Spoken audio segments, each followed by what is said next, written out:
Então a gente vai fazer a abertura do nosso curso, a nossa primeira aula do módulo 1. E eu vou começar fazendo a seguinte afirmação nessa aula. Todo mundo tem uma imagem da vida humana.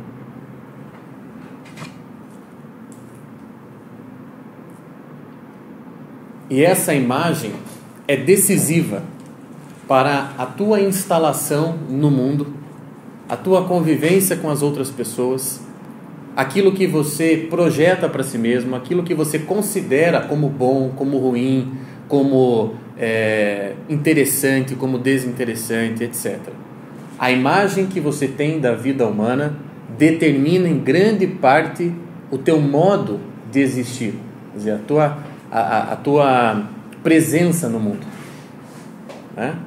Vou dar um exemplo aqui. Quando nós tivemos um encontro entre jesuítas, né, espanhóis, portugueses, etc., e os índios que viviam já no continente americano, nós tivemos ali o confronto de duas imagens de vida humana. O que um povo achava que era a vida humana e o que o outro povo achava que era a vida humana. E nós tivemos ali um choque. Isso acontece, choque de civilizações, né? E acontece no choque entre duas pessoas que às vezes foram criadas não em mundos diferentes, como o índio e o europeu, mas às vezes em cidades diferentes.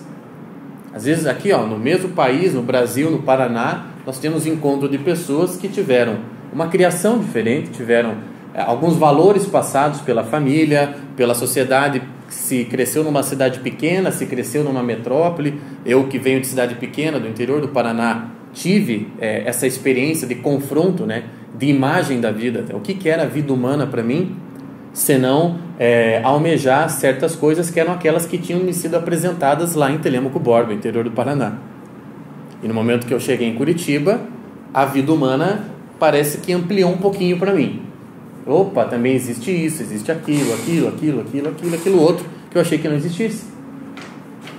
Ou tenta imaginar, por exemplo, a primeira vez que aquelas tribos que nunca tinham tido contato com outros tipos de sociedades humanas, tribos africanas, por exemplo, o que elas sentiram, o que elas pensaram quando tiveram contato com um outro tipo de homem. E o repertório do imaginário dessas tribos em choque com o repertório do imaginário deste outro tipo de homem que chegou ao encontro dele, ou foi de encontro a ele também.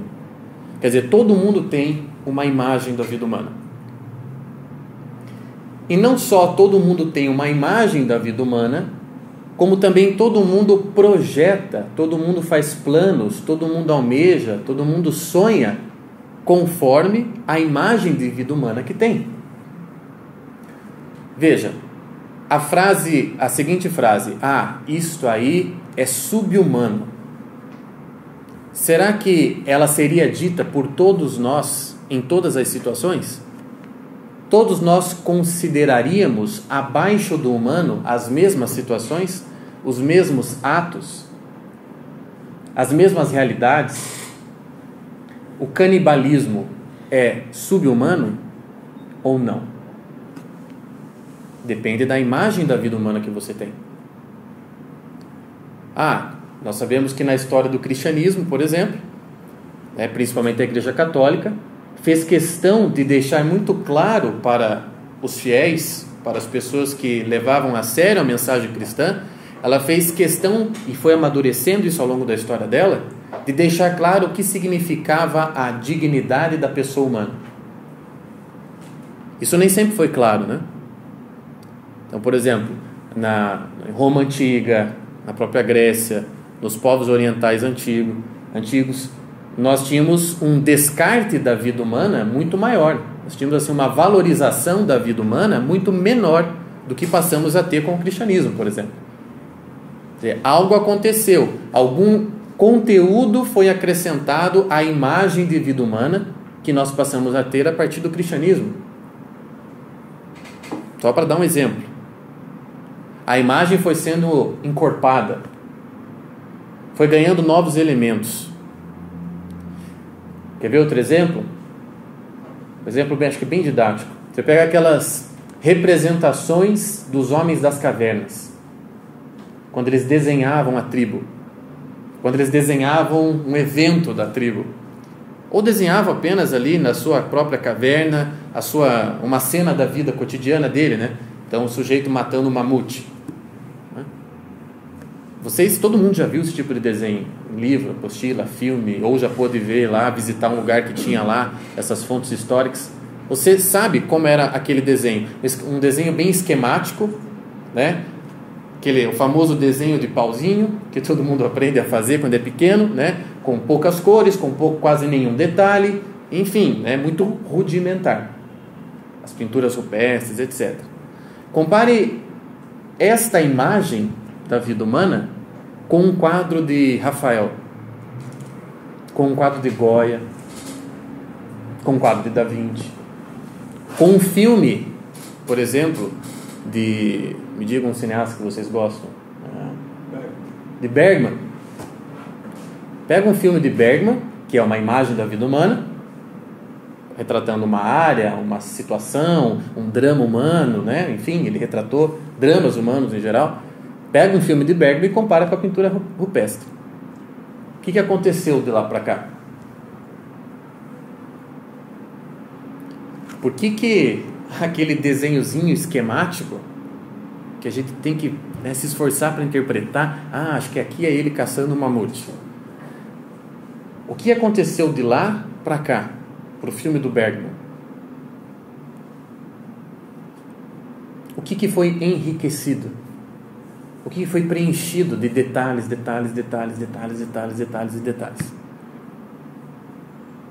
A imagem da vida humana. O que nós sabíamos lá quando éramos homens das cavernas e o que nós estamos sabendo hoje sobre nós mesmos. Peguem os livros, as ficções escritas, por exemplo, na Idade Média, no final da Antiguidade também, né? As histórias de amor escritas nessa época, e comparem com as histórias escritas no século XIX e XX. A riqueza de nuances, de detalhes, de sentimentos. Como é possível que o Proust, o famoso escritor Marcel Proust, fique páginas e páginas e páginas do seu Em Busca do Tempo Perdido, descrevendo a sensação de lembrar do biscoitinho que a avó fazia? Como é possível que o Joseph Conrad, por exemplo, no Lord Jim, fique páginas e páginas e páginas descrevendo detalhes de uma paisagem, de uma tribo? O que aconteceu? Peguem outra comparação, o personagem Dom Quixote, por exemplo, de Cervantes. Quem já leu Dom Quixote pode já responder essa pergunta. Existem contradições em Dom Quixote? Tem alguma coisa nele que é conflituosa? Puxa, não sei se sou, não sei se não sou, não sei se vou, não sei se fico. Existe isso em Dom Quixote? Não. Quixote é um bloco integrado, coeso. É um eu sem rachaduras. Não é? É um personagem inteiro. Não tem draminha psicológico em Dom Quixote. Aliás, quem faz essa leitura do Quixote faz a leitura errada, né?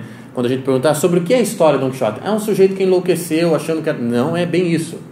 Cervantes é mais do que isso.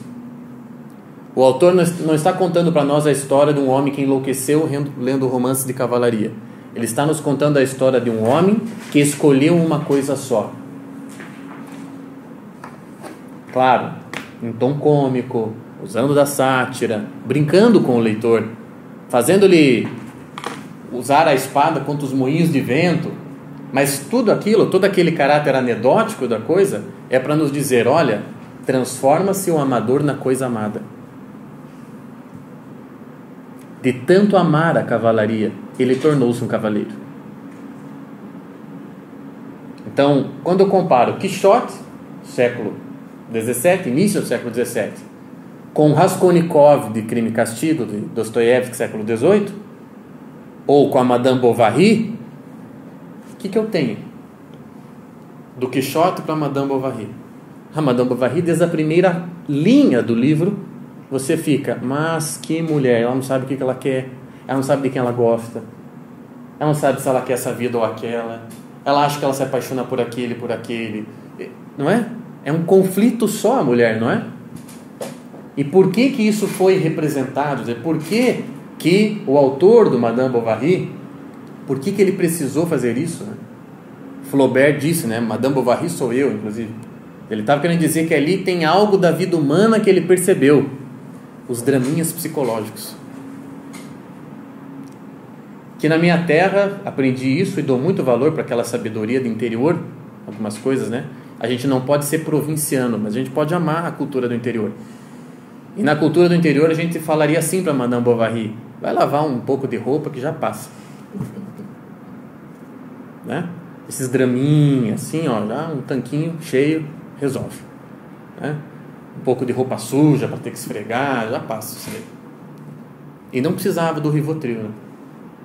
Então, ali o Flaubert ou Dostoiévski criaram personagens com dramas complexos. Não sei se vou, não sei se fico, não sei se mato, se me arrependo, no caso Raskolnikov. Aqueles dramas todos é porque os autores do século XIX, os artistas do século XIX, do século XX, foram captando nuances da vida humana que não eram captados antes. Não quer dizer que as pessoas não tinham dramas psicológicos. Sim, elas tinham menos, né? Mas elas tinham dramas psicológicos também, claro. A psique e a vida psíquica é uma dimensão da vida humana.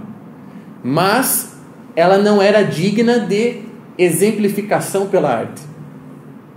E aí, conforme as coisas vão crescendo, e vamos abarcando mais e mais e mais áreas da vida, ela vai ganhando o direito a ser representada. Então, para nós, hoje, ao lermos Don Quixote, ele para nós é um personagem muito simples. Mas sim, ele foi feito para isso mesmo. Ele é simples. E simples aqui é uma virtude. Não é? Hoje existe até um certo fetiche, né, em ser complicado. Ah, eu sou muito complicado. Nossa, você vai demorar muito para me entender. Em 5 minutos você entendeu a pessoa. Mas ela insiste em dizer isso. É como a história do Exupéry. Já contei essa história algumas vezes para os meus alunos em cursos diferentes, porque eu acho ela bem didática, a história. O Exupéry era aviador, né? Por isso que os livros dele todos têm ali algum elemento ligado à aviação, e alguns se passam, inclusive, apenas nisso. E o Exupéry estava lá esperando que o avião dele fosse carregado, era um avião de carga que ele pilotava, e parou na lanchonete lá para comer alguma coisa antes de viajar, e a garçonete se interessou por ele. A garçonete sentou na frente dele e puxou papo. Papo vai, papo vem. O Exupéry não demonstrou muito interesse. Ficou ali a moça uma meia hora. A moça levantou, foi embora. Nem telefone, nem nada. E aí o Exupéry anotou no caderninho de reflexões dele, que todo mundo deveria ter um caderninho desse. Ele anotou lá: odeio mecanismos fáceis de decifrar. Talvez para aquela garçonete ela fosse um serzinho complicado, mas no fundo ela não era.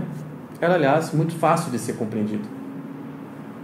E aí, da imagem da vida humana que foi se enriquecendo, foi se preenchendo de detalhes ao longo da história, nós caímos no ponto da autoimagem. O que é que você sabe a respeito de você mesmo? Você se considera um complicado? Ah, eu preciso de terapia.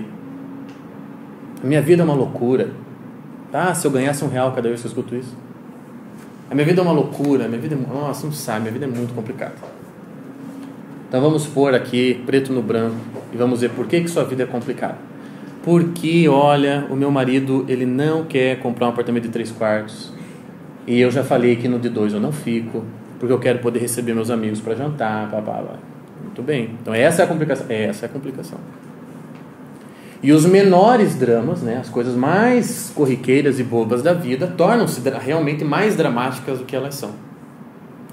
E por acreditar que elas são realmente complicadas e realmente dramáticas, você cria a autoimagem, e com esta autoimagem você opera no mundo. Com essa autoimagem você se relaciona. Com esta autoimagem você tenta conviver. E às vezes alguém para na sua frente e te dá um banho de verdade.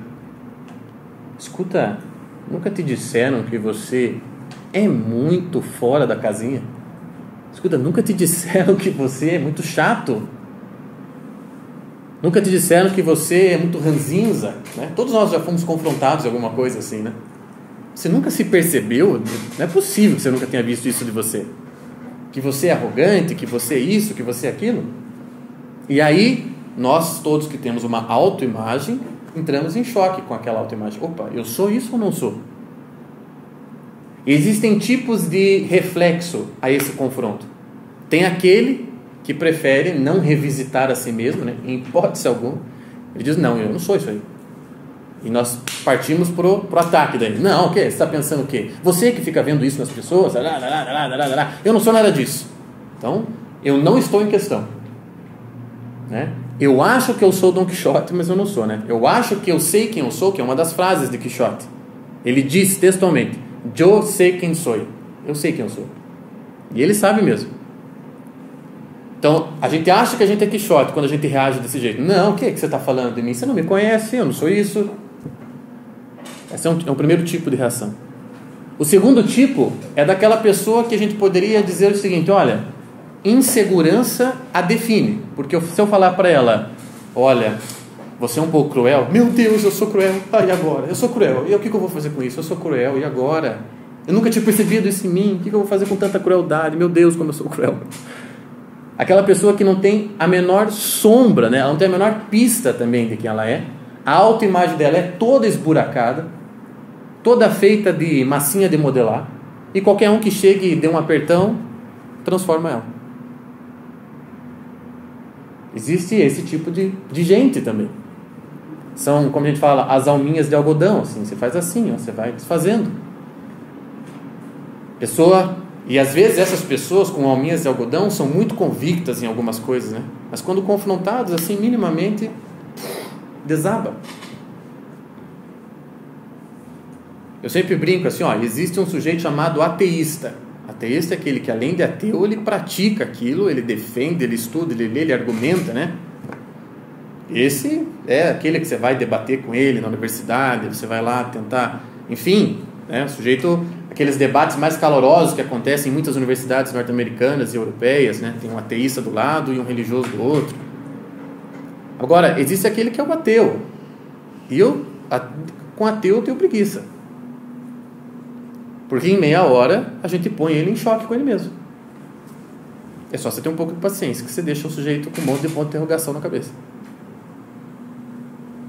Então, onde estão realmente as raízes da sua autoimagem? Tem raízes? Elas são verdadeiras? O que é que você sabe de você? O quanto você conhece de você mesmo? E veja que isso é uma dimensão da mesma pergunta sobre a imagem da vida humana que nós temos. Querendo ou não, a sociedade industrial,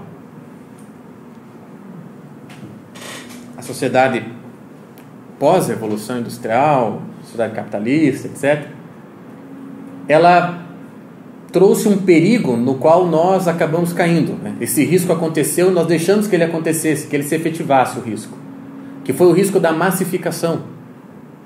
A sociedade de massa é uma sociedade possível depois da Revolução Industrial. E na sociedade de massas, não, o que realmente define? É a falta de distinção. Nada se distingue, ou seja, ninguém se distingue.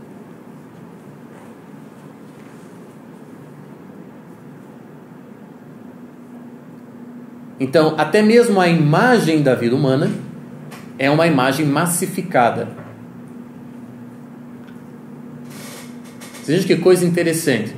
Na conversação diária, na convivência atual entre as pessoas, nas rodas sociais, o assunto morte, por exemplo, é uma indelicadeza. Ninguém chega num ambiente, está lá uma rodinha, o pessoal conversando e tal, e fala, pessoal, vocês pensam na morte, como é que é e tal. Ninguém, né, não toca nesse assunto. Ou você não traz esse assunto à tona numa roda social, porque é deselegante.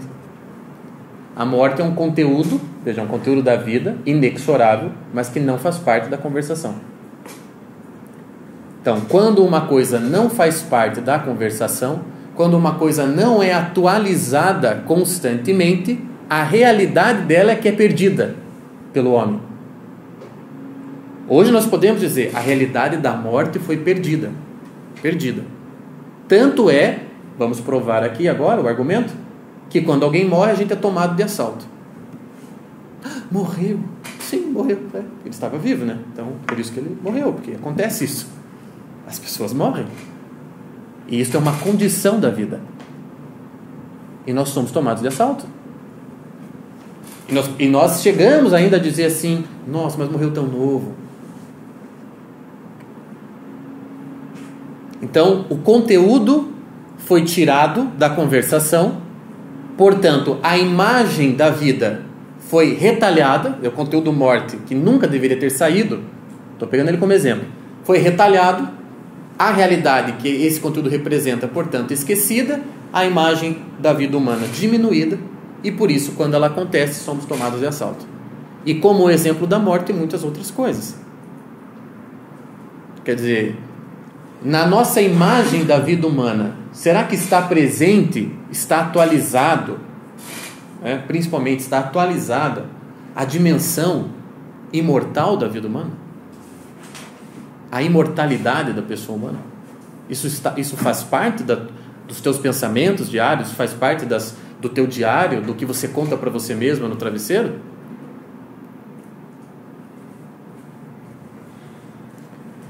Quer dizer, nós começamos falando que, num sentido, vamos recapitular para não ficar nada perdido, a vida humana foi sendo cada vez captada em maior detalhe. Essa foi a primeira parte da conversa, né? Então, nós fomos captando mais e mais e mais nuances da vida. Então, por isso, da pintura rupestre, chegamos nos quadros renascentistas e depois os personagens modernos como foram sendo criados. Quer dizer, houve uma especificação, porque fomos captando mais e mais e mais.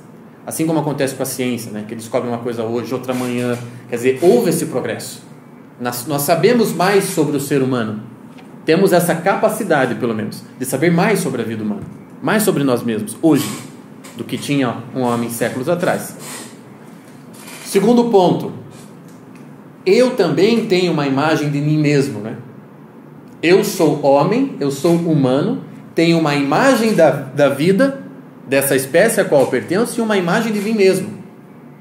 E é com a imagem de mim mesmo que eu opero com todas as outras coisas. Veja, se você acha que você é um sujeito preguiçoso e internaliza isso, na sua autoimagem consta lá, preguiçoso, você percebe que os seus atos e a sua falta de ato é de preguiçoso daí, claro. Você introjetou que você é o preguiçoso. Na sua autoimagem, você vai para uma terapia e já começa falando, olha, eu sou muito preguiçoso. Porque é a sua autoimagem. Você se reconhece assim. Então, quando as situações acontecem que exigem a tua atividade, etc., você responde como preguiçoso. Mas aí fica aquela pergunta, você é mesmo preguiçoso? Ou você tem preguiça para algumas coisas? Ai, Tiago, eu tenho uma preguiça para ler, é que eu sou muito preguiçoso. E aí a pessoa bate perna dias e noites no shopping. Fala, pô, isso aí é o oposto da preguiça. Pera lá, mas você é preguiçoso mesmo? Eu fico com essa dúvida. Como assim ser preguiçoso? Olha as atividades que você faz. Você vai de lá para cá, de lá para cá, de lá para cá, você passa horas no shopping, você faz isso, você faz aquilo, você pega seus filhos, tal. Então vamos agora esclarecer uma coisa, né? Você tem preguiça de ler. Você tem que confessar, então, que você tem aquela miséria, aquela parte miserável da vida humana, que é a ignorância assumida, ressentida e que não quer ser resolvida. Mas para outras coisas você não tem preguiça. Não é assim? Agora, eu entenderia que você é um preguiçoso se você fosse o sujeito àquela figura típica do deitado no sofá. Aí sim. Por isso que uma vez eu li um livro sobre atividade intelectual de um sujeito chamado Jules Payot, e o Payot dizia assim: o cansaço é um fantasma. Ai, puxa, não vou conseguir fazer isso. Eu estou muito cansado hoje. O Payot é daquela escola antiga de intelectuais que acredita que a gente sempre pode dar mais da gente mesmo. E que justamente aquela melhora que hoje as pessoas falam, estou tentando evoluir, né? Quem é meu aluno já sabe que eu também tenho um problema com esse tipo de afirmação, estou tentando evoluir. Mas essa coisa do querer ser melhor só pode acontecer com um pouquinho de violência. Se não tiver violência, não tem melhora. Porque senão, o que vai acontecer? A sua alma, ela vai querer ficar no status quo. Não é? Você sempre deu 30. Então, se você continuar dando 30, você vai obter os mesmos resultados. Isso é aplicado no esporte, é aplicado na administração de empresas, etc, etc. E isso é aplicado na filosofia. Então, você sabe que você nunca foi um grande leitor, por exemplo, uma grande leitora. Então, você precisa forçar para ser. Você precisa cometer uma pequena violência. O reino dos céus é para os violentos de espírito. Então, a autoimagem, ela define em muito a nossa vida, o nosso modo de estar no mundo. E a autoimagem, ela pode ser mais ou menos verdadeira, mais ou menos falsa. Tem gente que segue a vida com uma autoimagem falsa, dizendo que é uma coisa que não é, trabalhando na vida com uma imagem de si mesmo que não condiz com a verdade dela mesma. Eu que estou nesse meio e convivo com muitas pessoas que são pretensamente intelectuais e que querem e dizem querer isso para a vida, eu vejo isso o tempo todo. E vejo o sofrimento da pessoa em que ela fica dizendo para ela mesma do dia, não, eu quero isso, eu quero isso, eu quero isso. Mas você vê que tudo está dizendo o contrário. Todas as vozes interiores da pessoa estão gritando o contrário daquilo que ela está dizendo publicamente que ela quer. Então veja, aquela pessoa que foi sozinha por muito tempo, tá? Que não casou, que não teve filhos, né? Várias pessoas assim me procuram também. Então chegou lá, por exemplo, para a mulher isso é mais complicado, mais do que para o homem. Ela chega aos seus 40 e poucos anos e ela é sozinha, ela nunca casou, ela nunca dividiu a casa com alguém. Qual que é o problema ali? Bom, existem vários, mas o que mais pega ali é a autoimagem que ela já tem dela mesma. Que quanto mais o tempo passa, mais enraizada fica. Eu sou sozinha, eu sempre fiz as coisas assim, eu acho mesmo que eu não nasci para ter um homem na minha vida. Quer dizer, a vida vai confirmando uma autoimagem que no fundo é falsa. E aí, por acreditar nessa autoimagem, que fica cada vez mais difícil, conforme o passar do tempo, ela se abrir para alguém. O que é mais fácil? Uma menina de 25 começar um relacionamento ou uma mulher de 45? Para qual das duas a solidão fez mais efeito, né? A solidão produziu mais efeitos nocivos? Provavelmente para a de 45, que solidificou uma autoimagem. E aí precisa daquela britadeira terapêutica para, olha, acho que não é isso, porque não é bom que as pessoas estejam sós. Então, por exemplo, conta-se da biografia do Lenin, o revolucionário russo, que quando ele tinha por volta de 10, 11 anos de idade, um padre deu um tapa na cabeça dele. Normal na época, padres cuidavam da educação, né? Ele errou a pergunta, o padre, pam, na cabeça dele. O que ele pensou nessa hora, o Lenin? Eu odeio todos os padres. O que ele fez depois, na vida adulta? Perseguiu o máximo que pôde os religiosos. Odiou a igreja, odiou com todas as forças dele. Quer dizer, uma coisa que aconteceu lá na biografia dele, ele tomou aquilo como verdade, ele integrou aquilo à autoimagem dele e passou a decidir existencialmente a partir daquilo.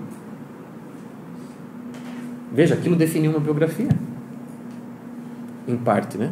Como dizem que o Hitler também, né? Que estava lá bem tranquilo fazendo desenhos na escola de arte e a professora disse, é horrível o que você faz. Aí ele abandonou a escola de arte e foi para o exército.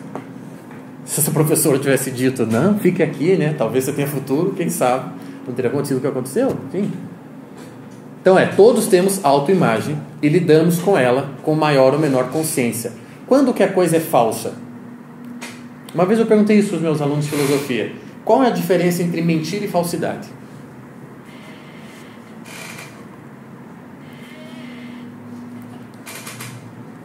Vou desligar só um pouquinho aqui, tá? Qual que é a diferença entre mentira e falsidade? Eu vou dizer para vocês. Mentira, ela está ligada à ordem do dia. E todo mundo comete. Todo mundo. Umas mais complicadas, umas mais simples, todo mundo mente. Como diria o House, quem assistiu o seriado do Dr. House, todo mundo mente. E nisso ele está certo. Todo mundo mente. Então a mentira assim, é um componente da vida. É um componente até, em certa medida, saudável. Então, você me liga depois? Aham, ligo. E você sabe que você não vai ligar. Você me conta aquela mentira aí na hora. Ou aquelas mentiras piedosas, né? Ah, eu tô muito mal, minha vida tá... Olha, eu tô acabada. Não, você não tá. A pessoa está. Não, mas você não tá, você tá muito bem. Mentira piedosa, tem que contar, claro. Então a mentira é um componente da vida.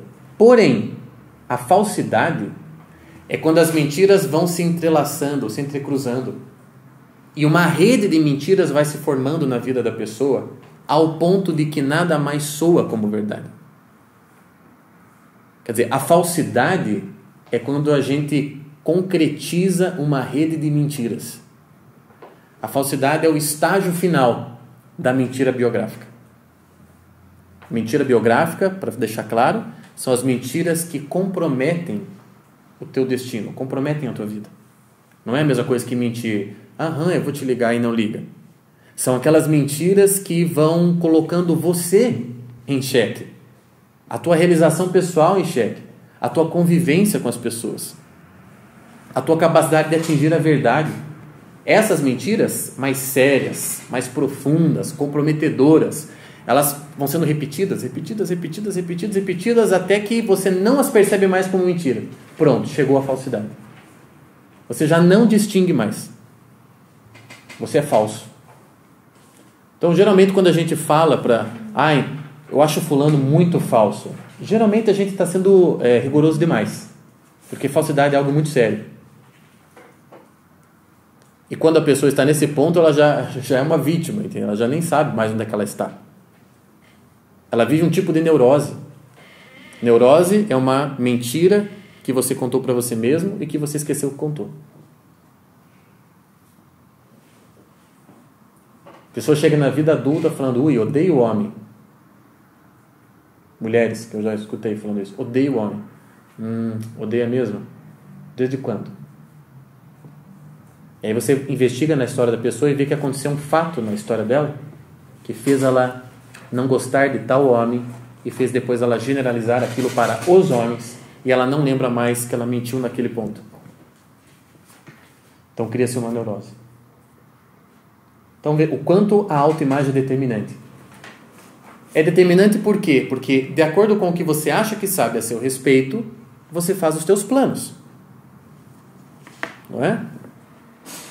Então, por exemplo, todas as pessoas que fazem parte de reality shows, assim, tipo Big Brother, todas elas que estão lá, disseram para elas mesmas que elas eram interessantes. E alguém precisa contar para elas que elas não são. A conversa que eu tenho com a minha diarista, às vezes lá em casa, é tão mais interessante, mas tão mais interessante que aquilo lá, porque a conversa que eu tenho com a minha diarista é sobre a vida. Sabe a vida? Feijão com arroz? Isso é muito interessante. Agora aquilo lá, não, aquilo não é interessante. Por quê? Porque não existe. É uma vida ilusória, né? Todos são arrogantes no sentido da palavra arrogante mesmo do latim. Sujeito que é aplauso antes de dizer por que merece o palco. O que você tem para eu ficar 15 minutos aqui te admirando? Que vale a pena te admirar, entende? E todos eles ali estão trabalhando com uma e acreditando nisso. Veja como uma biografia pode se perder. E acreditando piamente que eles são interessantes. Que eles valem aqueles minutos na TV. Que eles valem a atenção de milhões de pessoas. Então a autoimagem uma autoimagem errada, uma autoimagem falsa, pode fazer uma biografia se perder mesmo. Em vez de ir para cá, você vai para lá. Por quê? Porque você acredita piamente naquilo que é conteúdo falso da tua vida, que não é verdade. Você não é aquilo. Era preciso que alguém dissesse para Dilma: você não é política, minha querida. Você não é. E eu nem estou discutindo se você tem boa intenção ou não. Não é disso que se trata. Não é partidarismo político. Você não é uma pessoa de Estado. Não é. Por quê? Porque não é. Tá vendo? Não é. É tipo o Olavo de Carvalho, quando perguntaram para ele: por que a Marilena Chaui não é filósofa? Porque não é. E pronto, acabou. A Marilena Chaui a gente deixa ela brincar para lá. Deixa ela para lá. Então, por que Dilma não é? Porque não é. Ah, você quer prova? Então tá bom. Então pensa aí em Winston Churchill, então pensa aí em Luís XIV, então pensa aí em Júlio César. Bom, aí compara com a Dilma. Se você achar que ela continua sendo uma pessoa, um chefe de Estado, ok, a gente altera aqui a afirmação. Não é. Mas veja que no caso dela já está muito comprometedor, né? Ela já acredita naquilo, ela acredita que ela é. E há uma confirmação social, inclusive. Ela foi reeleita, etc, etc. Tem os seus correligionários. Então, veja, tudo isso é para fazer você pensar o seguinte, na verdade. O que me interessa não é ficar discutindo coisas externas. É fazer você pensar em você mesmo. O que eu acho que eu sei de mim mesmo e que não é verdade? O que na minha autoimagem mereceria uma reavaliação?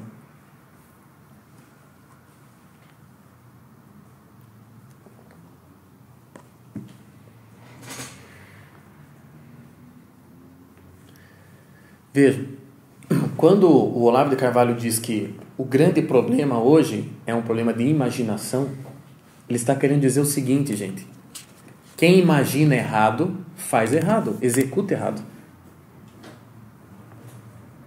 Quem tem uma imaginação empobrecida de si mesmo, ou falsa, porque são dois problemas diferentes, né? Um é empobrecido, o outro é falso.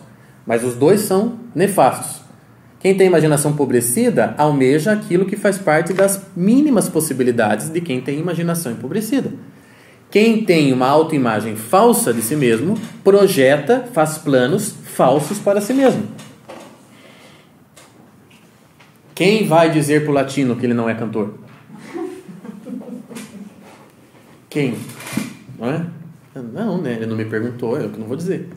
Vou esperar que um dia ele saiba. Que dê tempo dele saber. É mais ou menos o livro A Morte de Ivan Ilitch, do Tolstói. O homem passou 45 anos achando que ele era o maioral. Não é? Quem já leu A Morte de Ivan Ilitch sabe. Ele se achava o cara, o juiz, não é? O influente. E aí um dia o cara cai lá em casa, machuca o fígado, né? Acho que o fígado, o rim, não me lembro. E fica na cama e vai se preparando para a morte. E aí, diante da morte, o cara começa a reavaliar, né? Falou, opa. Aí ele vê que nenhum amigo vai visitá-lo. Acho que eu não sou o maioral que eu achava. Aí ele vê que a família isola ele num quarto e ninguém vai lá falar com ele. Falou, ih, rapaz, tá uma coisa feia. E aí a proximidade, é um livro maravilhoso, né? A proximidade da morte vai fazendo ele pegar aquela autoimagem falsa e descascando igual cebola. E é trágica a novela do Tolstói, porque só dá tempo dele reconhecer, né? Não dá tempo de mudar. Dá tempo de reconhecer. Falou, olha, era tudo mentira. Morreu. Mas deu tempo de reconhecer. Salvou nesse sentido. Deu tempo de reconhecer. Agora, nós não queremos, né, o mesmo destino do Ivan Ilitch para nós. Nós queremos que não só dê tempo de reconhecer, isso aqui está falso em mim. Como a gente quer ter tempo de arrumar.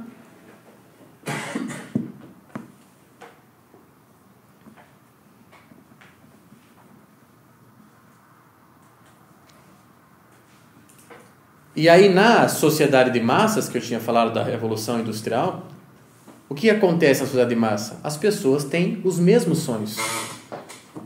As pessoas almejam as mesmas coisas. É mais do mesmo, mais do mesmo. Quem já leu a Divina Comédia, do Dante, sabe que no inferno, os homossexuais, né, porque Dante colocou os homossexuais no inferno.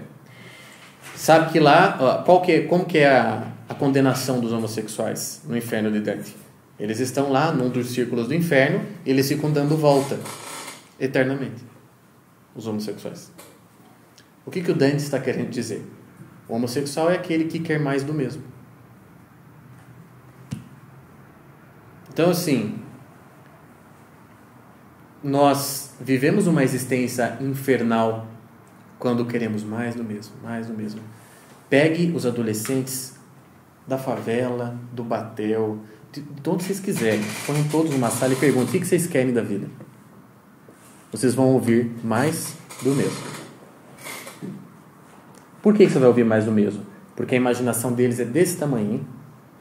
A autoimagem deles é totalmente empobrecida e arraigada na sociedade de massa. Eu quero passar no vestibular, eu quero ter uma boa carreira, eu quero achar alguém para mim, alguns vão falar eu quero ser pai, outros vão falar não, eu não quero, e ponto, é isso. A vida humana é isso. Quando chegarmos ao ponto de falar de família, essas coisas, porque hoje em dia a resposta já nem inclui mais essa coisa de família, não inclui mais. Pega os adultos também, os adultos estão assim. Pega esse pessoal que acompanha a novela de Globo, o pessoal que entende, que participa, que sofre com o personagem. Né? É triste, é grave, né? A pessoa sofre lá com aquelas coisas. Qual que é a noção de maldade que a pessoa tem? É a maldade daquele vilãozinho da novela.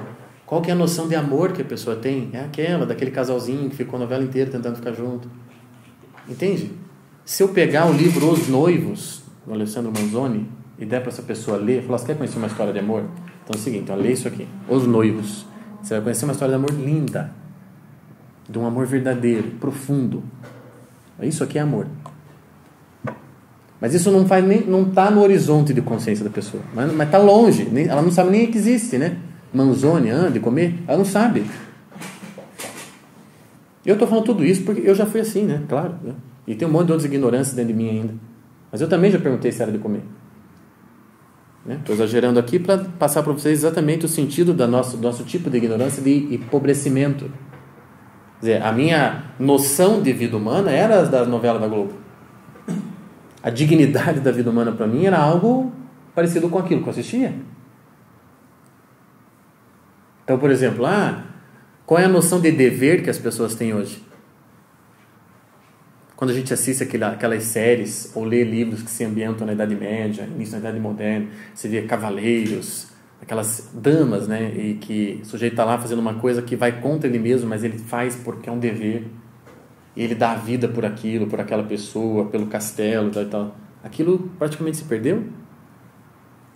Então, se perdeu a imagem, ela não faz parte mais da nossa realidade, não inclui mais projeção. Isso afeta muito, por exemplo, a questão do amor, né? Eu amo enquanto eu sou amado. Enquanto tiver no 0 a 0. Porque se começar a ficar -1 para mim, aí a coisa muda. Enquanto eu sentir que eu não estou perdendo, eu continuo aqui. É claro que só numa sociedade como a nossa a gente pode ouvir coisas do tipo: a mulher faz o que quer com o corpo, a mulher é dona do corpo dela, a mulher... É só na sociedade atual que a gente é capaz de ouvir uma coisa dessa. Porque a noção de sacrifício foi totalmente perdida.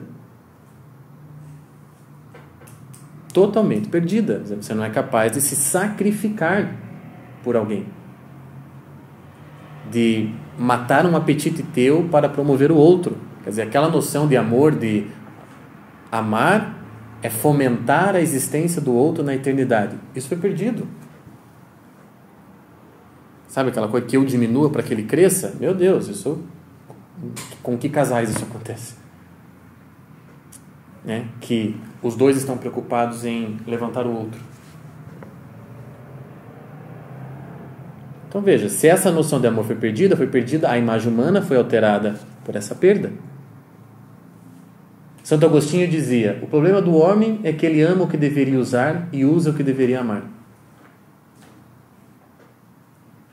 Então eu tenho uma pessoa que eu encontro, gostei dela, eu uso a pessoa, seja porque eu estou precisando de sexo, seja porque eu estou precisando de uma indicação de emprego, seja porque eu estou precisando de dinheiro, eu uso, né? Sendo que pessoa eu jamais deveria usar. Com pessoas eu só posso praticar o amor. Tinha um padre irritante que eu conheci, irritante porque ele sempre estava certo, então é uma pessoa irritante, né? Ele nunca errava, né? Quando falava, acontecia exatamente o que ele dizia. E eu me lembro que eu estava conversando com ele, eu falei assim: padre, mas eu não gosto do fulano. Falei para ele: eu não gosto daquele fulano. Ele olhou para mim, mas não precisa gostar. E eu, ufa, só precisa amar. Tá, entendi. Então não precisa gostar, só precisa amar. Quer dizer, esse tipo de coisa tem que ser recuperada, né?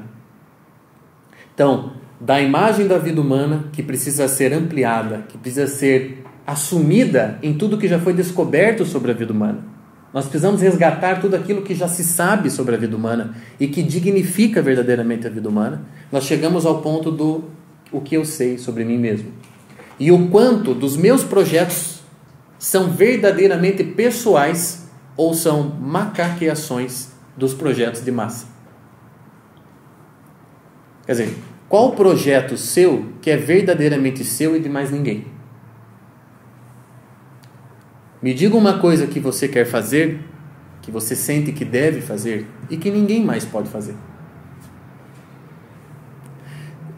Você entende que não responder isso, não conseguir responder isso, é justamente o sintoma de que a sua autoimagem e as suas projeções estão comprometidas por essa sociedade de massa, pela imagem da vida humana deturpada, diminuída. Você não consegue dizer algo autoral, algo que é seu e que plenamente seu e que expressa absolutamente a sua voz. E com isso eu não estou querendo dizer fazer uma coisa que nunca ninguém fez, mas é fazer de um modo que nunca foi feito. O que eu faço, milhões de pessoas já fizeram antes de mim, dar aula. Mas o que eu busco é dar aula como Tiago.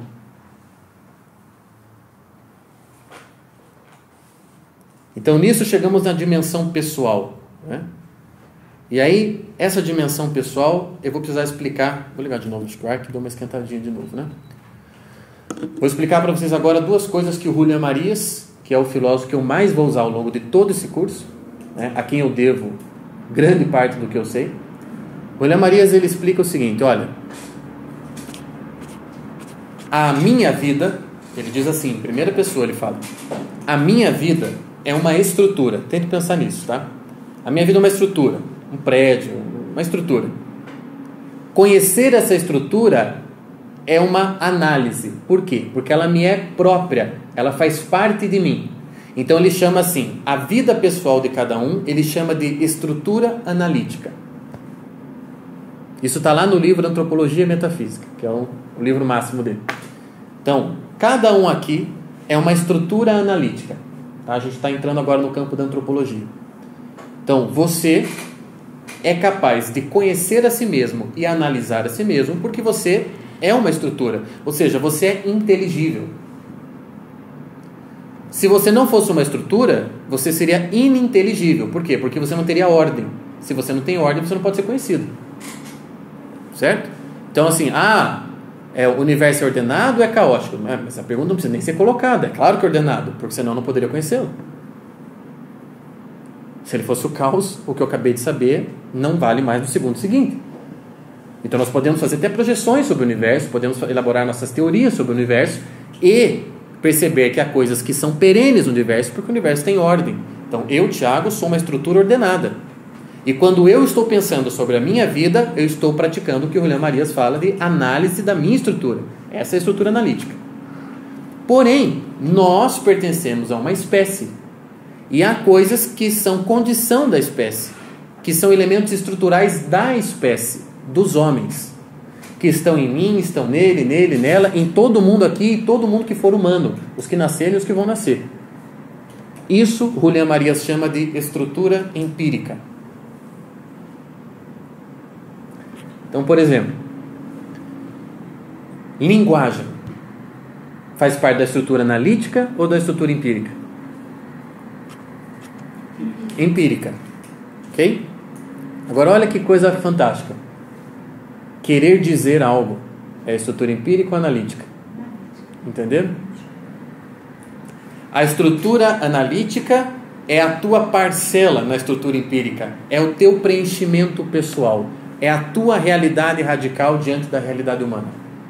Então, quando eu fico trabalhando nesses dois níveis, vida humana e vida pessoal, eu estou falando estrutura empírica e estrutura analítica. Uma coisa é nós praticarmos ciência e falarmos o homem tem linguagem. Outra coisa é nós falarmos desde o nosso núcleo pessoal eu não consigo dizer o que eu queria. Não é? E este curso dará mais certo, ou seja, vai te engrandecer, vai te educar, vai te formar, mas quanto mais você conseguir fazer a ponte, que não deixa de ser uma certa tensão entre o empírico e o analítico. Quer dizer, aquilo que é apresentado de maneira estrutural, objetiva, denunciadora da espécie humana, que você enxergue aquilo na radicalidade da tua existência. Que você preencha a estrutura com o teu ser. E quando eu falo com o teu ser, eu vou falar aqui agora a palavra que define o módulo 1, né? Com a tua pessoa. Pessoa é um tipo de realidade específica. Não existe outra realidade parecida com essa, hein? Pessoa não tem semelhantes aqui no mundo. E eu já expliquei isso outras vezes, vou resumir aqui rapidamente. Enquanto um pato é pato toda a sua vida, desde a hora que ele nasce da mãe pato dele, em nenhum momento o pato pensa, será que eu sou um pato? Será que eu sou um galo? Será que eu sou um ganso? Não, ele não pensa, ele é um pato, ele nasce pato, ele morre pato, e ele não tem dúvida que ele é pato. Enquanto o pato está com a sua realidade inteira, plena, exercida, nós homens, somos homens, deixamos de ser algumas vezes, não é? Então veja, a gente nasce, e daí se ninguém fala com a gente não fala. Se ninguém segura a nossa mão, a gente não anda. Isso não acontece no reino animal. O bezerrinho nasce, fica olhando a mãe dele lá, ela faz assim com ele, ele vai, né, tentando levantar assim as patas dele. No final do dia ele está acompanhando a mãe dele. E o que ele faz? O que ela faz, ele faz igual. Quer dizer, a espécie está inteiramente determinada. E não tem a menor chance do bezerrinho achar que ele não é bezerro, que ele não faz parte do grupo ali. Agora nós homens, olha só, nós corremos o risco de não sermos homens. No momento em que eu excluo da minha imagem da vida o amor como ele verdadeiramente é, e o comprometimento e a alteração da minha realidade, tudo aquilo que o amor é, não, eu deixei de lado um aspecto da vida humana. Eu deixei de realizar uma potência humana. Eu estou devendo para a espécie.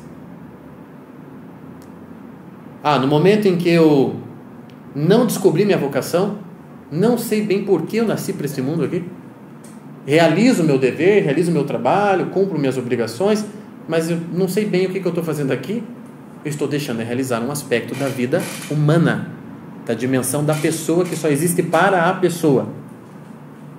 E isso é tão verdade que ninguém precisa te dizer isso para você se cobrar. Não é? E às vezes nem precisa chegar na crise dos 40 anos para você já perceber que as coisas não estão bem. E você se cobra. O que eu estou fazendo com isso, com a minha vida? Por quê? Porque é do homem perguntar por isso. É do homem perguntar pela felicidade. Nenhum animal pergunta pela felicidade. Essa dimensão não existe para ele. Por que não existe para ele? Porque o animal não tem a tensão entre o que ele é e o que ele deveria ser.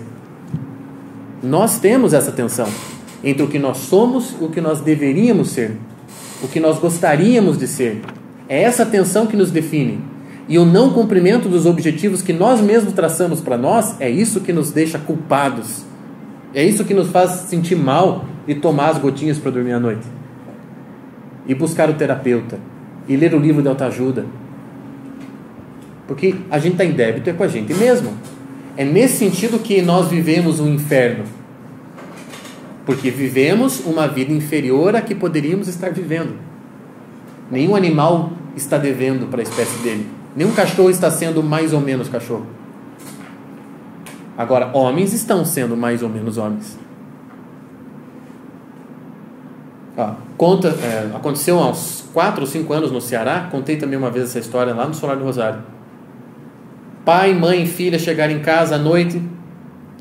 Acho que foi em Fortaleza. Chegaram em casa à noite, tinham 3 bandidos na casa. Foram surpreendidos pela família chegando. O que os bandidos fizeram? Pegaram os 3, levaram para o andar de cima para trancá-los num quarto, para terminar de fazer a limpa na casa. Quando eles estavam subindo, um dos bandidos se interessou pela menina, 16 anos de idade. se interessou, chegaram na porta do quarto, botaram o pai e a mãe e falaram: a menina fica. E aí o pai disse: a menina vai. E aí o que eles fizeram? Deram um tiro no pai, ele morreu na hora. O tiro chamou a atenção da vizinhança, luzes se acendendo, os bandidos fugiram e a menina intacta. A gente ouve uma história dessa e fala: haveria outra atitude possível para esse pai? Não. Foi triste, sim, o pai morreu, mas ele morreu dando a vida pela filha, que é o dever do pai. Isto tem que ser resgatado. Quer dizer, nós somos a única espécie que cobra o dever ser, que assume para si, de acordo com a imagem que projeta de si mesmo, né, atitudes, valores. Eu tenho que fazer isso. Eu não vou aguentar olhar no espelho se eu não fizer isso pela minha filha. Eu imagino que ele deve ter pensado isso rapidamente. Se a gente se salvar aqui, mas ela ficar com esse trauma para sempre, ela for abusada por esses caras. Ser pai é assumir esta pequena responsabilidade de dar a vida pela família. Mas isso parece que fugiu. Tem até lembro daquele filme Crash, que ganhou o Oscar de melhor filme, uns anos atrás, e no começo do filme, os policiais param aquele personagem, aquele negro que está, ele e a esposa, ele é apresentador de TV, ricaço e tal, e daí eles começam a mexer com ela, põe a mão debaixo da saia dela, e ele não faz nada? O filme está mostrando isso. Cadê? Cadê o marido ali? Cadê a virilidade? Cadê a força? Eu morro, mas você não vai fazer isso com ela na minha frente. Você não vai fazer. Eu estou aqui, ó. Isso tem que ser recuperado. A noção do dever. A noção do eu sou. Eu atualizei isso em mim e eu quero atualizar aquilo amanhã. Eu me cobro, eu me exijo. Eu tenho uma imagem de homem a atingir. Eu tenho uma imagem de mulher a atingir. O problema é a imagem. Eu estou falando de imagem desde o começo da aula. Que imagem você quer cumprir? Dado que no mundo de hoje, quais são os modelos? Quais são os modelos de mulheres que a gente tem? Quais são os modelos de homens que a gente fala, eu quero ser igual a ele? Tá pobre, né? Tá pobre.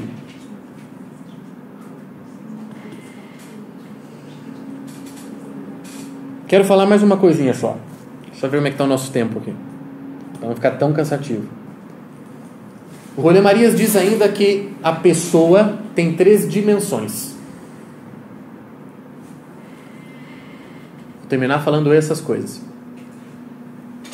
Então é como pegar a realidade da pessoa. Nós podemos aqui fazer um corte aqui, são 3 dimensões que revelam a pessoa humana.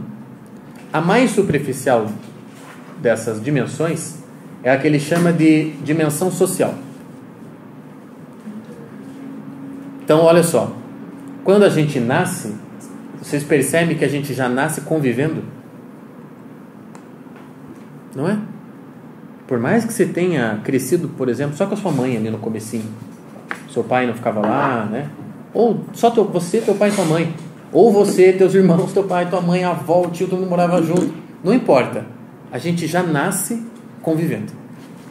Quer dizer, é um aspecto da pessoa humana, é uma dimensão da pessoalidade. O homem nasce social e mais, aí que está a fineza da coisa, nasce social e nasce herdeiro. Todos os homens são herdeiros. Por que nós somos herdeiros? Não existe aquela coisa que a gente nasce uma folha em branco, né? Não existe. Nascemos com um monte de inclinações, heranças, né? A famosa genética. Aquelas coisas, puxou o avô. Desde pequenininho já demonstra aquilo. Tem o gênio, saiu igual a avó. Aquela cara ali, é igualzinha do pai. Quer dizer, nós não nascemos em branco, nós nascemos herdeiros. Herdeiros da nossa família, né, tudo que eles passaram para nós, automaticamente, e herdeiros da espécie. Essa é a primeira dimensão da pessoa. Quando eu estou dizendo dimensão da pessoa, quer dizer, tudo que tem que fazer um check do lado para dizer que você está realmente em posse da realidade da sua pessoa. A primeira é dimensão social. Você atualiza dentro de você as heranças que a espécie humana já te legou? Já te deixou? Por exemplo, Está atualizado dentro de você o que os grandes músicos da espécie já fizeram? Está atualizado dentro de você o que os grandes poetas já falaram sobre o amor? Porque eles não falaram sobre o amor, eles conquistaram um saber sobre o amor. Se atualizou isso em você? Ou você é do tipo herdeiro, o pior tipo de herdeiro, né? Que está só gastando, não tem a menor ideia do que realmente recebeu. É como eu falo para os alunos adolescentes, né? Eu falo para eles, olha, preciso só avisar uma coisa para vocês. Vocês acham que esse mundo no qual vocês nasceram estava pronto, né? Esse mundo aí foi construído. Um monte de gente deu a vida para deixar a coisa assim, ó. E você chegou nele agora. É tipo o poema do Goethe, né? Quando Adão nasceu, ele viu que tudo era novo. Mas logo Adão percebeu que novo era ele. O mundo era velho já. Quer dizer, eu cheguei já sabendo que tem uma baita de uma herança e que eu vou ter que atualizá-la, torná-la minha. E olha, isso aí tem consequências em um monte de coisa. Você atualiza a língua portuguesa? O português que já foi alcançado por Camões ou Fernando Pessoa foi atualizado por você? Ou se depender de você, a língua vai ser passada naquelas condições para a geração seguinte? Quer dizer, quando a gente começa a fazer a continha, não é para sair depressivo daqui, viu? É só para sair grave. Grave sim, depressivo não. Porque depressivo vai ficar paralisado. Ah, tá vendo? É uma porcaria mesmo, não tem solução. É o deprê. Eu quero que vocês saiam graves daqui. Sentindo no ombro o peso da vida humana. Isto é humanidade. Você, em algum momento você se depara com essa espécie, toma consciência da tua herança e tem que fazer algo a respeito, goste ou não. Você tem que fazer algo a respeito. Não te é permitido agir como um animal nas relações humanas. Não te é permitido tomar decisões, né? Não te é permitido, falando aqui em dever ser, a gente toma, a gente tem que voltar atrás depois, etc. Mas tomar decisões apenas com base nos teus instintos, no que você está sentindo. Eu sou muito da sensação, as pessoas falam isso. Eu tomo decisões com base no que eu estou sentindo no momento, né? Então, está explicado. Então, essa é a primeira dimensão. Nós somos sociais, somos herdeiros. A segunda dimensão, a pessoa humana é psíquica. Nós temos uma força chamada psique. E ela atua, ela revela um aspecto da pessoa. Quando nós vamos para a esfera do gosto, das predisposições, dos desgostos, dos interesses, dos objetos de amor. Olha, não me chama para passar uma semana na praia que eu não vou. Não vou mesmo. Uma semana, não. Deus livre. Não vou. Não gosto. É a dimensão da psique falando. Eu tenho os meus gostos. Eu tenho as minhas preferências. Tem aluno que eu prefiro, claro. Sou gente. Adoro dar aula para tal pessoa. Então, a vida humana é feita dessa dimensão. O problema é que hoje nós estamos praticamente fechados nessa dimensão. No psiquismo, né? Eu não vou mais lá. Por quê? Porque eu não gostei do professor. Não, tudo bem, você pode, sei lá, não foi muito com a cara dele e tal. Mas o que ele falou, vale a pena? Vale. Puta, então passa por cima do resto. Ou você vai deixar que o psiquismo determine o gostinho? Aliás, outra mentira nos nossos tempos, né? Mas esses são os meus gostos. Mas gostos são educados. A gente não nasce gostando de tudo que é bom.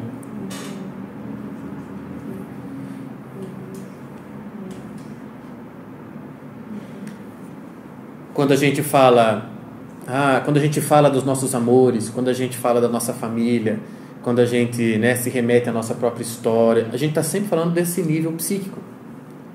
Mas o Rolê Marias nos lembra que existe uma terceira dimensão. E é dessa terceira dimensão que eu quero falar neste mês, que é a dimensão pessoal propriamente dita, o núcleo da pessoa. Quem você é de verdade, lá no fundo.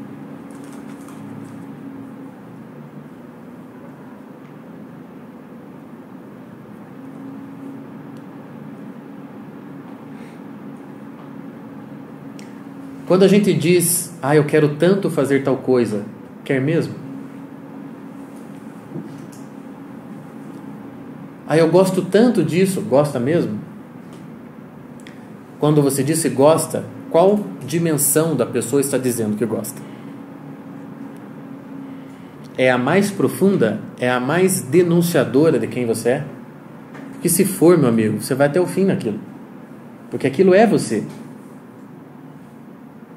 Muitas vezes nós tomamos como pessoal, como próprio, uma coisa que não é, uma coisa que é um conteúdo psíquico, ou né, um conteúdo social. Veja, aquelas pessoas que estudam para ter aprovação social, por exemplo. A coisa não se sustenta. Uma hora a casa cai, né? Você vê que, né? Puxa, esse cara aí, eu acho que ele estuda mais para ter conversa na roda. Ele não, né? Aquilo ali não é mortalmente interessante para ele. Eu digo para vocês, né? Quando chega um livro novo do William Marias para mim, porque eu não li todos, porque realmente escreveu muitos, eu não durmo até ler. Não aguento aquilo, não aguento saber que eu vou dormir, que eu não sei o que está lá ainda. Aquilo é mortalmente interessante para mim. Assim, a minha vida está em jogo se eu não tiver aquilo, entende? Mas não sou do tipo do professor intelectual, abstrato, não. Para mim é mortalmente interessante cozinhar. E eu acho muito esquisito mulher que não cozinha. Pronto, falei. Mas, né?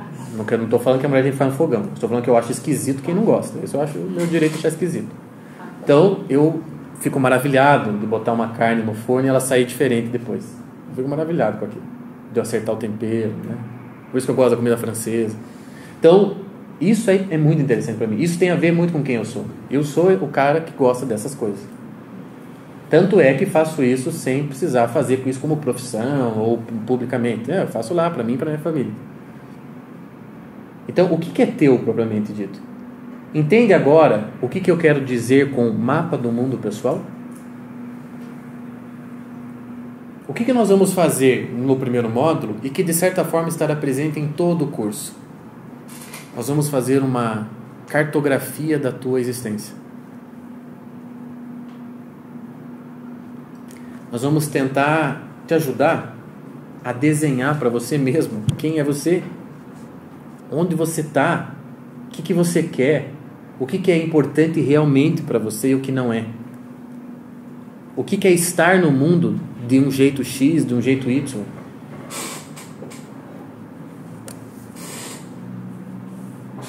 Quer nós vamos tentar dar os elementos para você, que com estes elementos você consiga fazer o seu próprio mapa. Nós vamos sair todos aqui especialistas em cartografia pessoal. O que faz parte do meu mundo? O que é meu e só meu? Porque não há, olha, vou dizer uma coisa para vocês, não há gozo maior do que estar instalado no seu devido lugar. Não tem nada mais prazeroso nessa face da terra. Santo Agostinho diz o seguinte: o nosso lugar é o nosso descanso. Quando a vida está cansativa, quando a gente se pega reclamando no fim do dia, ou falando assim, precisava ter mais horas, precisava mais isso, puxa, está faltando tal coisa, meu Deus, eu não estou gostando disso, alguma coisa tem. Porque viver, ao mesmo tempo que é dramático, é grave, não é cansativo. Se está cansativo, é porque você não está no seu lugar. É claro que eu, como Tiago, posso sentir cansaço físico de dar aulas, né? Um cansaço físico eu posso sentir, mas o cansaço físico é aquele, né, que dá aquela descansadinha, passou, ele não compromete a minha existência. Agora eu não posso sentir aquele cansaço de vida, cansaço anímico. Esse aí, tem uma coisa muito errada, porque nesse exato momento, olha, que eu estou aqui falando para vocês, eu estou no sofá da minha vida, entende? Eu faria isso por horas e horas e horas e horas e horas e horas, e pretendo fazer na eternidade. Eu continuarei dando aula, porque eu sou isso. Nada me dá mais, nada é mais eu do que isso daqui. E é muito bom e é muito feliz você saber isso. É de uma felicidade que não tem mesmo como eu transmitir para vocês. Se não dizer, procurem quem não encontrou, porque realmente é muito bom. Eu sempre me apego, quando a pessoa reclama bastante da vida, eu sempre me apego a uma passagem bíblica. Olha, meu fardo é leve e meu jugo é suave. Então, se não está leve, é porque alguma coisa tem. Está errado. Não tem que ser assim. O teu lugar é o teu descanso. José Maria Escrivá também dizia, né? As pessoas, elas se equivocam quanto ao sentido de descanso. Então ela acha que ela trabalhou lá durante 8 horas e agora eu preciso descansar. Ela senta no sofá para assistir um pouco de TV. Isso não é descanso. Isso é ócio. E você percebe que uma pessoa que fica o dia inteiro no ócio, ela cansa? Então é claro que isso não é descanso. José Maria Escrivá me ensinou uma coisa que eu quero nunca mais esquecer na minha vida. Ele disse: descansar é mudar de atividade. Você está fazendo uma coisa, você para, né, para descansar daquela e faz outra. Então, olha, li durante 2 horas. Puxa, vou descansar, vou cozinhar. Puta, vou limpar a casa, vou fazer isso, vou passear com o meu cachorro, vou mandar e-mail. Mas não é o ócio. O ócio cansa.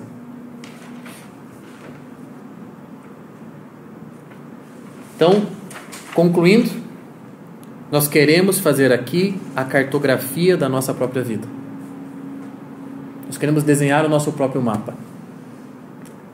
Nós queremos poder dizer com segurança, sobriedade, equilíbrio: isso me pertence, isso não me pertence.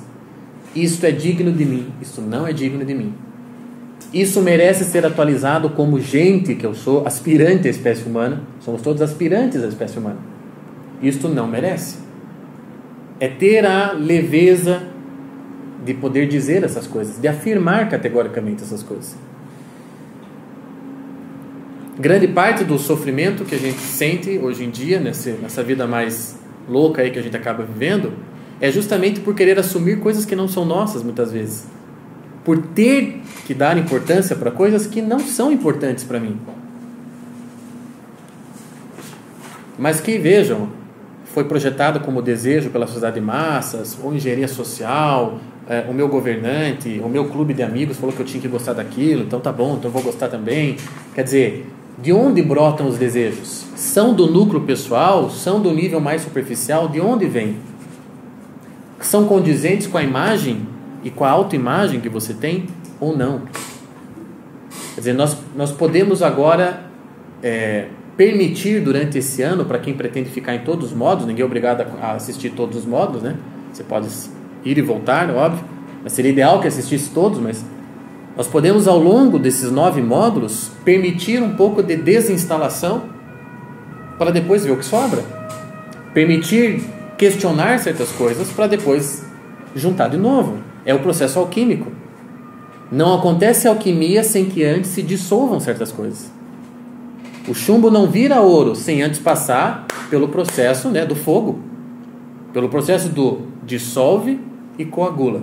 Dissolve e coagula. Esse é o processo da alquimia. Então o sujeito, ele quer melhorar, mas ele quer continuar acreditando em tudo que ele acredita. Então pera lá, então não dá, né? Você vai para um curso para confirmar o que você já sabe?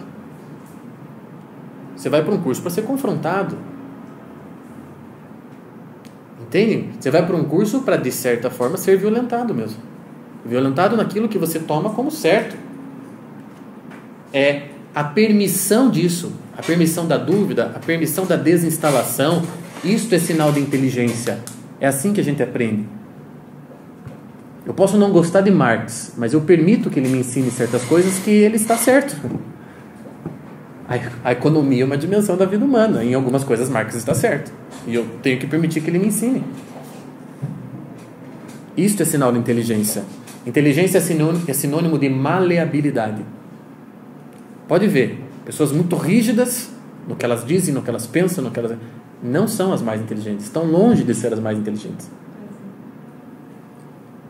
Maleabilidade, disposição de alma, disposição de vida.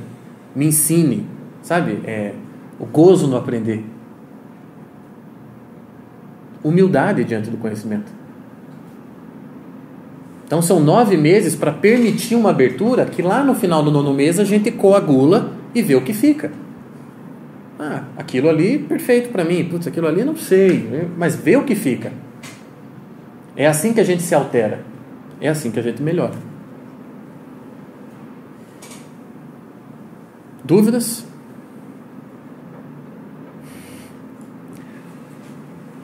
Ficamos por aqui, então essa nossa primeira aula. Para você que está assistindo a gravação, né, não deixe de compartilhar sobre o curso, não é compartilhar a aula, né, porque essa aula é fechada para quem adquire o curso, mas de compartilhar coisas que você está pensando, leituras, comentar com amigos. A gente quer que, obviamente, o curso espalhe para mais pessoas, né? Então, muito obrigado por hoje e nos vemos na próxima quinta-feira, 7h30, se ninguém desistir de fazer a cartografia.